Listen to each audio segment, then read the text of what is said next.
I'll get paid the same. So, somebody asked about the recent survey that we put out about if people were interested in going on a Tegan and Sara cruise. Do it. And the person asked, would you be open to performing a comedy set on the cruise? I definitely think if we end up doing the cruise, we will think of engaging ways to perform, because I think you have to perform like every day, and I don't think we'll just play like one set. If We'll definitely do like a talk, Yeah, which is basically comedy. Let's be real. yeah. I even think it would be kind of fun if we end up doing it. We get to pick other bands that get to come on the cruise with us, and I think it could even be fun to do almost like a round table conversation where you just get to like talk about topics, like right. We have talked. We are going to bring, if we do it, bring comedians. So I feel like having everyone engaged. Like I'm actually really intrigued because in a few weeks, or well, in August, we're doing a show in Portland with Meijer, and I'm super excited to see what they do, because I know they do some music and comedy mixed. Like, I'm not sure. We just were like, do you want to do the show with us? And then didn't even ask them what they're going to do. So I'm really intrigued to see. But that's someone I could see like bringing on the tour and collaborating with. Yeah, it could be really fun. And I think if we go on the cruise,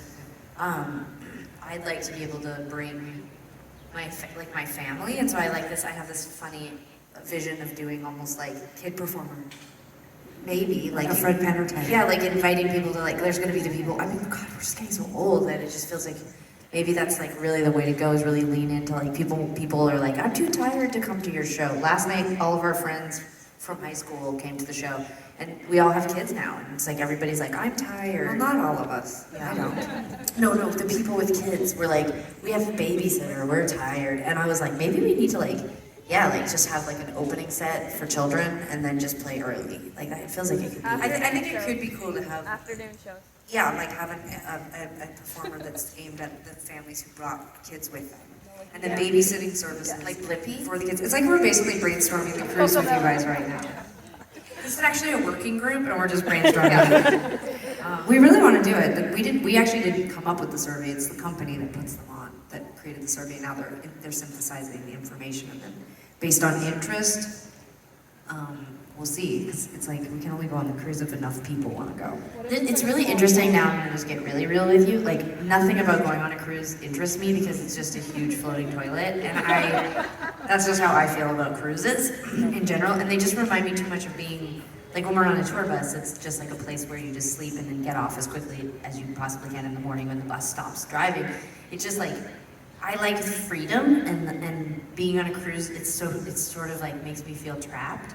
And I think I need like a lot. I think that's why those cruises, they need a lot of distractions, is because you just all of a sudden you might realize like, yeah, there's a pool, yeah, there's 42 restaurants, but we're all trapped on here. Like, it just scares me. So anyway, we'll see what happens. But Can't wait to do it. Hashtag 2025. okay, excuse me for the bad language.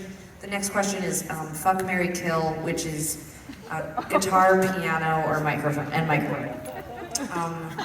Just let's say F because it is a public. Okay, F. My car. Okay. Point to you. Joey to point to you. What was that question? One of them. Debbie's question. Okay, I'm gonna work backwards. Take kill guitar, marry piano, F microphone. Wow. Sure, same. Why? Why? Well, I guess isn't it pretty straightforward? Like, I really love the sound of my own voice and making music, so I would definitely. I could get down with the microphone, and then guitar, I don't know, it's exhausting. And then piano, that's where I do a lot of my composition work, so I just, it's gonna be with me forever. Mary. Okay. Oh, I'm sorry. Are we keeping it up? I thought you just said you're not exhausted, and you just literally yawned into the microphone. No, I know. And I'm a little tired today because we did get up at 4 a.m. to cross the border, but it was pretty fun. Same. Okay, yeah, I feel like these questions are all from the same person. The next question is, have you gotten a lot of surveys back, and do you actually read them all? Yes, I read them all. I watched in real time after we posted it. I watched in real time as people filled it out. It was really fun. What is the likelihood of you attending a hockey game with a fan if you were invited? It's pretty low. It's pretty low, if we're being honest. But that doesn't mean that if we saw you at the hockey game, we wouldn't be very pleased to chat with you and take a photo. And admire the fact that we like the same things. But yeah, we aren't like in the habit of like blind dates to hockey games in general. Who did that? No, I do like hockey a lot. Could go sideways. Are there any artists that you maybe didn't get growing up that you feel more connected to now? And has your music taste as a listener changed as your own music does? This is a great question because I actually did an interview today about Indigo Girls.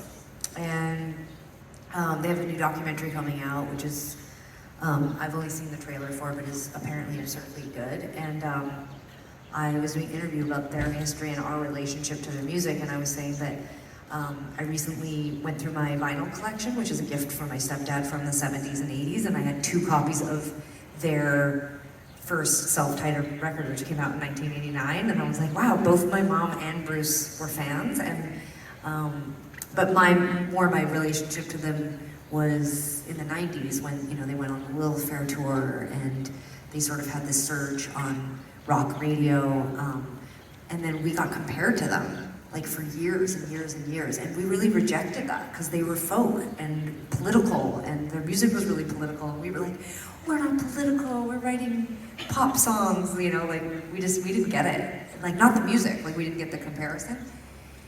But every year that goes by, I just love them more and I get it more, and I admit it's probably generational. It's like when you're young, you think you're the first, and then as you get older, you realize there's so many amazing people that came before you, and I just find them so charming. And like during COVID, their Facebook Live concerts were so charming, and I think their new record is so great. I watched them on Tiny Desk, like on NPR this morning, and just like, yeah, I just think they're so amazing. So my relationship to them has changed over 30 years. Like it started as like my parents liked them, and then it was like they were a cultural thing.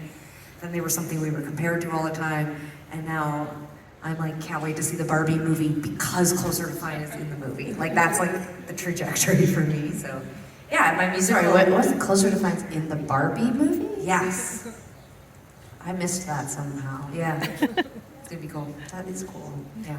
So yeah, that would be like, I could tell that story about, you know, a lot of different acts, but I think it's so neat. Like as a music, as a band, I know that you as music listeners and fans have a relationship with the music you love, and you can come and go